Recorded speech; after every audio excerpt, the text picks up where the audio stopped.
uwe wa kwanza kupata taarifa zetu, subscribe Moka Media kisha bonyeza alama ya kengele kuruhusu notifications. Usisahau like, kushare na comment kwa ajili ya taarifa zaidi. Moka Media. Mimi naitwa ndugu Matthew Patrick Mkude, ndio mmiliki wa nyumba hii hapa ambayo imeungua. Mimi nilitoka safarini nikiwa namuuguza mke wangu Dar es Salaam. Nilikuwa sipo kama kwa muda wa mwezi mmoja. Nilikuwa Dar es Salaam, nilikuwa namuuguza mke wangu sababu mke wangu alikuwa ni mjamzito na alikuwa na changamoto za uzazi.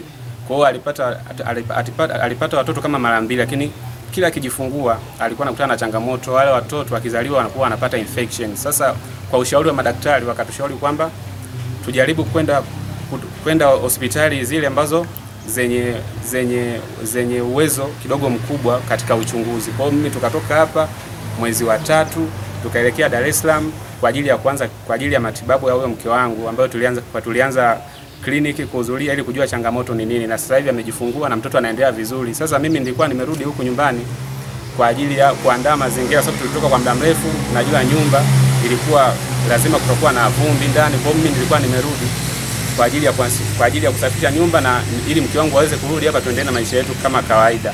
Sasa baada ya kurudi ndio nakutana na majirani, wananipokea na kuniambia unakunipa pole. Nauliza pole gani? Ananiambia bwana, nyumba yako siku ya jana imeunguzwa yote. Lakini pia mimi sina sehemu nyingine yoyote ya kwenda. Kwa hiyo mimi naomba kwa mtu yoyote mwenye mapenzi mema aweze kunisaidia ili niweze kurudisha mazingira yangu, ili niweze kuishi kama nilivyokuwa naishi mwanzo. Japokuwa sio kwa sehemu kubwa, japokuwa hata kidogo tu, hata chumba kimoja mimi nianzie. Hapa nilipo mimi na familia kubwa na mke, watoto pamoja na wadogo zangu ambao wazazi wangu walifariki, wameniachia mimi hapa ndio nawalea. Pia ikibidi hata serikali iweze hata kunikopesha hela zile mkopo wenye riba nafuu ili niweze kufanyaje kuikarabati nyumba yangu kidogo.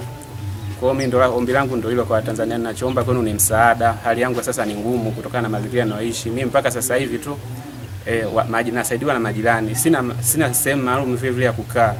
Mimi nimekuwa kama mnyama sasa hivi, maisha yangu ya kutangatanga.